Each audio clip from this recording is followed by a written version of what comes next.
पाकिस्तान को चीन से $1 अरब मिल गए, स्टेट बैंक की तस्दीक। तर्जमान स्टेट बैंक के मुताबिक चीन की तरफ से $1 अरब कमर्शियल कर्जा है। पाकिस्तान ने रवां बरस चीन को पेश की अदायगी कर दी थी। वज़ीर ख़जाना इसहाक डार की कायमा कमेटी को ब्रीफिंग, कहा डॉलर अपनी जल्द औकात पर आ जाएगा। IMF की बैरूनी फरांसी की शराइत पूरी कर रहे हैं। बैंक ऑफ चाइना से $30 करोड़ पर बातचीत चल रही है। स्वैप मुआहदे के तहत भी डॉलर्स आएंगे। सेफ डिपॉजिट्स का इंतजाम भी हो गया। पाकिस्तान के पास $150 अरब के गैस पाइपलाइन का असासा मौजूद है।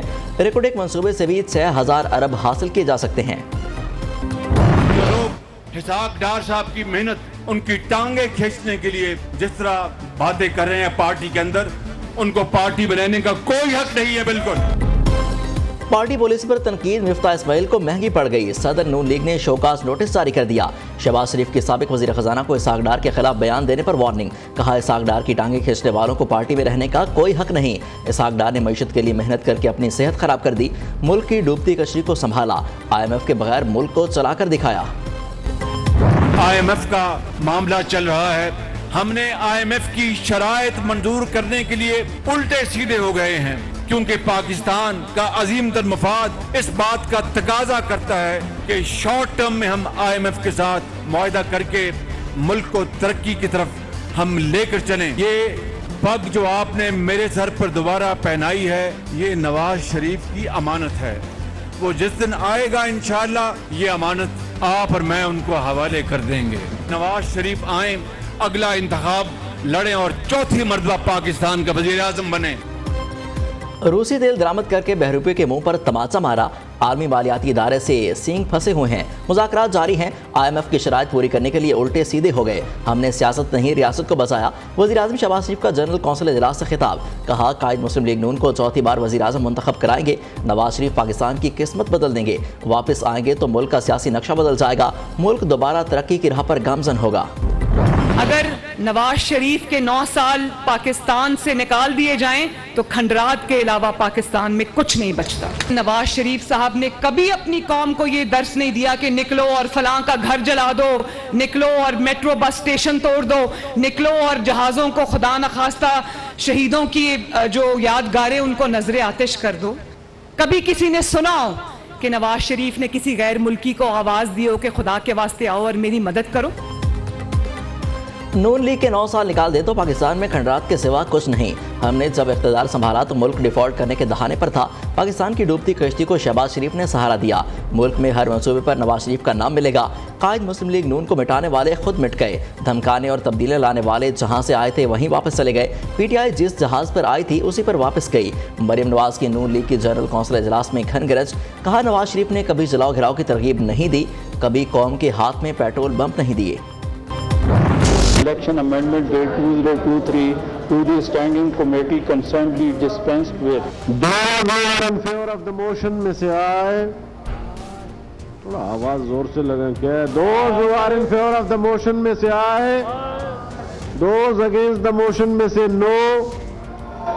I think the motion is carried. Nawaz Sharif और जहांगीर तरीन की नाअहली ख़त्म करने के लिए राह हमवार। नाअहली की मुद्दत 5 साल करने और इलेक्शन की तारीख देने का सदारती अख्तियार ख़त्म करने का बिल सेनेट से मंजूर। नई तरमीम के तहत अदालत से सजा याफ्ता शख्स 5 साल के लिए नाअहल होगा। आइन में जिस जुर्म की सज़ा की मुद्दत का तयन नहीं, इस जुर्म में नाअहली की सज़ा 5 साल से ज़्यादा नहीं होगी। अब आम इंतखाबात के शेड्यूल और तारीख का ऐलान करने का अख्तियार इलेक्शन कमीशन के पास होगा। इलेक्शन प्रोग्राम में तरमीम भी की जा सकेगी। जमात इस्लामी और PTI की जानिब से नई तरमीम की मुखालफत बिल वज़ीर मुमलिकत शहादत आवान ने पेश किया। सेनेटर इरफान सिद्दीकी का कहना है नवाज शरीफ की वतन वापसी का कानून साजी से कोई ताल्लुक नहीं, नई तरमीम से PTI को भी फ़ायदा होगा। इसी साल नवाज शरीफ की क़यादत में तरक्की का सफ़र दोबारा शुरू करेंगे, राना सनाउल्लाह ने बता दिया।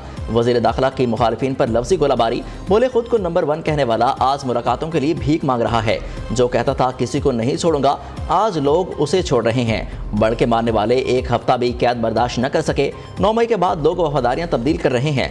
कायद मुस्लिम लीग नून ने बुरा वक्त आने पर लोगों को इख्तियार दिलाने के बजाय मामला अल्लाह के सुपुर्द कर दिया। मुश्किल वक्त में पार्टी के साथ खड़े रहने वालों को ही पार्टी टिकट जारी होंगे। जमहूरियत बेहतरीन इंतकाम मुज़ाकरात किसी भी मसले का बेहतर हल। बेनज़ीर भुट्टो पर तनकीद करने वाले बाद में उनके हिमायती बन गए। औरत की हुक्मरानी ना मानने वालों के वोट से ही बेनज़ीर भुट्टो वज़ीर आज़म बनी।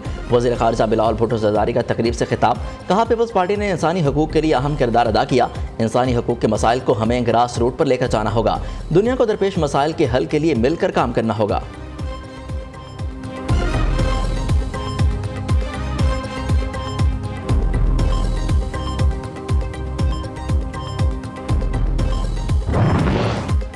साबिक वज़ीर-ए-आज़म के प्रिंसिपल सेक्रेटरी आज़म खान पुरअसरार तौर पर लापता। आज़म खान शाम को घर से निकलने के बाद वापस न पहुंचे। मोबाइल फ़ोन भी बंद। अहल खाना की दरख्वास्त पर अगवा की दफात के तहत थाना कोहिसार में मुकदमा दर्ज। इन्होंने मुल्क तोड़ दिया लेकिन मैंडेट कबूल नहीं किया। तुम मेयर जबरदस्ती सिर्फ ऐलान की सूरत में बने हो। कराची के आवाम ने तुम्हें मैंडेट नहीं दिया है। कराची के आवाम ने तुम्हें मेयर डिप्टी मेयर नहीं बनाया है। ये लोगों को बेवकूफ बनाना छोड़ो, मैंडेट चोरी को छोड़ो, इस कब्जे को छोड़ो। 31 लोगों को लेकर आओ, 193 को कबूल करो, 173 पर शिकस्त को कबूल करो। सारी बातें करने के लिए तैयार हैं, लेकिन अगर डाका डालोगे तो तुम्हारी इस चोरी के खिलाफ जिद्दोजहद करेंगे। अमीर जमात इस्लामी सिराजुल हक की मुल्क गिर एहतजाज की कॉल पर शाहराए कादीन पर मुजाहिरा। हाफिज नईमुर रहमान ने खिताब करते हुए कहा, पीपल्स पार्टी ने जो किया वो जमहूरियत नहीं आमरियत है। पीपल्स पार्टी ने हुकूमत की खातिर मुल्क को तोड़ डाला। 3.5 करोड़ की आबादी को अपने मफाद के लिए गलत गिना गया। अवाम पीपल्स पार्टी के चोरी किए गए मैंडेट का हिसाब लेंगे। अमीर जमात इस्लामी सिराजुल हक का कहना है, मेयर कराची के सिलेक्शन के खिलाफ चौकों और चौराहों पर एहतजाज जारी रहेगा। पीपल्स पार्टी ने जमहूरियत को कराची की गलियों और कूचों में दफनाने की कोशिश की। कराची में अब हड़तालें नहीं होती, बोरी बंद लाशें नहीं मिलती, अब दहशतगर्दी नहीं होती, भत्ता नहीं लिया जाता। जिसने ये ख्वाब देखा और कोशिश की वो लंदन में लॉक हो गया। वज़ीर इत्तलात शर्जील इनाम मेमन का सिंध असम्बली में इज़हार ख्याल। बोले, किसने कहा था कि MQM बाइकआउट करे? उन्होंने बाइकआउट अपनी मर्जी से किया। अब मैंडेट की बात कर रहे हैं। सूबाई वज़ीर सईद गनी ने मीडिया से गुफ्तगू करते हुए कहा, PTI वाले खुद वोट डालने नहीं आए, अब इल्ज़ाम पीपल्स पार्टी पर लगा दिया। हाफिज नईमुर रहमान को इजाफी वोट नहीं पड़े तो जिम्मेदार हम नहीं। सईद गनी की शहर कायद की बेहतरी के लिए हाफिज नईमुर रहमान को साथ लेकर चलने की पेशकश। रोड को काटने से मना करने पर गिरफ्तार होने वाला चेयरमैन रात कैद रिहा कर दिया गया। UC3 गुलबर्ग टाउन कराची के चेयरमैन आफाक मिर्जा को AC नेहा शाह के हुक्म पर हिरासत में लेकर शाम 5 बजे थाने में बंद किया गया था। आफाक मिर्जा के मुताबिक इमाम बारगाह से मुत्तसिल रोड की गैर कानूनी कटिंग करवाने पर गिरफ्तार किया गया। पेट्रोल पंप के लिए रोड काटने पर बरसाती पानी लोगों के घरों में दाखिल हो जाएगा। खतरा टल गया, बिपरजॉय की शिद्दत में कमी। समुद्री तूफान पाकिस्तान के साहिली इलाकों से दूर चला गया, असरात छोड़ गया। ठट्ठा और केटी बंदर के देहात ज़ेर-ए-आब। हैदराबाद, ठट्ठा, बदीन और सजावल में शदीद बारिशें। थर पार्कर में बादल बरसने से हर तरफ पानी ही पानी। सिविल अस्पताल मिट्टी के मेन गेट पर बारिशी पानी जमा। मीरपुर खास में गर्द आलूद हवाओं ने दरख्त जड़ों से उखाड़ दिए। बिजली के तार भी टूट गए। कराची में भी मूसलाधार बारिश का इम्कान। मुतासरीन के इलाकों में वापसी के लिए हुकूमत ने गौर शुरू कर दिया। समुद्री तूफान ने भारत में तबाही मचा दी। भारतीय रियासत गुजरात में 9 अफराद हलाक, दर्जनों जख्मी। तेज हवाओं ने बिजली के 3000 से ज्यादा खंभे उखाड़ फेंके। 940 देहात की बिजली बंद। 500 दरख्त जमीन बोस, दर्जनों गाड़ियां तबाह। घरेलू सामान भी मुंहजोर तूफान में तिनकों की तरह उड़ता दिखाई दिया। गुजरात के साहिली इलाकों में शदीद बारिशों और तूफानी हवाओं का राज। भारतीय रियासत राजस्थान में भी हाई अलर्ट। 2 रोज तक शदीद बारिशों की पेशगोई। बिपरजॉय जब यहाँ पर आएगा 150 किलोमीटर की रफ्तार से जब वो यहाँ पर पहुंचेगा, लैंडफॉल होगा, तो यहाँ की यहाँ देखिए क्या होगा ये अंदाजा आप लगाइए। और इसीलिए मैं कह रही हूँ, सावधान रहिए, क्योंकि अगर आप सावधान नहीं हुए तो फिर कुछ ऐसे ही हालात हो सकते हैं। यहाँ पर जो पेड़ है वो उखड़ रहे हैं, यहाँ जो 3 चीजें हैं वो अव्यवस्थित है, लेकिन इसके लिए तैयारियां कैसी है, NDRF की टीम कैसे तैनात है, चलिए मेरे साथ में बताती हूँ। भोंडी हरकतों के बाद भारतीय मीडिया की जग हसाई। पहले रेटिंग के चक्कर में स्टूडियो को ओवर एक्टिंग की दुकान बनाया। होश आया तो बेवकूफ़ी का अजाला करने के लिए खातून रिपोर्टर को तूफानी बारिश में उतार दिया। सोशल मीडिया पर तबसरों की भरमार। भारतीय अदाकारा जूही चावला ने अपनी फिल्म का एक क्लिप शेयर कर दिया। इतनी तेजी से हवाएं चल रही हैं कि खड़ा होना भी मुश्किल हो रहा है, क्योंकि बिपरजॉय तूफान जो आ रहा है, बिपरजॉय तूफान जो 150 किलोमीटर की रफ्तार से इस वक्त तक होता है। सादा फार्मूला लेकिन तकनीक की जरूरत। मुबालगा आराई की तो मजाक मुकद्दर बन जाएगा। रेटिंग की दौड़ में भारतीय चैनल बाउंड्री पर कैश आउट हुआ तो न्यूज़ ने भारतीय चैनल को वर्चुअल रियलिटी के गुर बता दिए। यूनान में बहरी जहाज को हादसा, सुनहरे मुस्तकबिल के ख्वाब सच साबित करने के लिए यूरोप जाने वाले ख्वाहिशमंद मौत के मुंह में चले गए। आज़ाद कश्मीर के इलाके खोई रट्टा के कई नौजवान यूरोप जाते हुए समंदर की बेरहम मौजों की नजर हो गए। बहरी जहाज हादसे में सिर्फ 2 नौजवान महफूज रह सके। अलमनाक हादसे के बाद इलाके की फजा सोगवार। उधर लुक़मा अज़ल बनने वालों में वज़ीराबाद के 3 नौजवान भी शामिल। अहल खाना गम से निढाल, अली हसनैन शहरियार और अली सेब की लाशों की वापसी के लिए हुकूमती इमदाद के मुंतज़िर। जेन मैराटोबी पाकिस्तान में बरतानिया की नई कमिश्नर मुकर्रर। बरतानी सफारतकार का कहना है पाकिस्तान में पहली खातून बरतानी हाई कमिश्नर जुलाई के वस्त में अपना ओहदा संभालेंगी। जेन मैरट का पाकिस्तान में बतौर हाई कमिश्नर तकर्री पर खुशी का इज़हार। कहती हैं कि मुस्तकबिल में पाक बरतानिया ताल्लुकात मज़ीद मजबूत होंगे। जेन मैरट इससे कबल कीनिया में हाई कमिश्नर के तौर पर जिम्मेदारियां सरअंजाम दे चुकी हैं।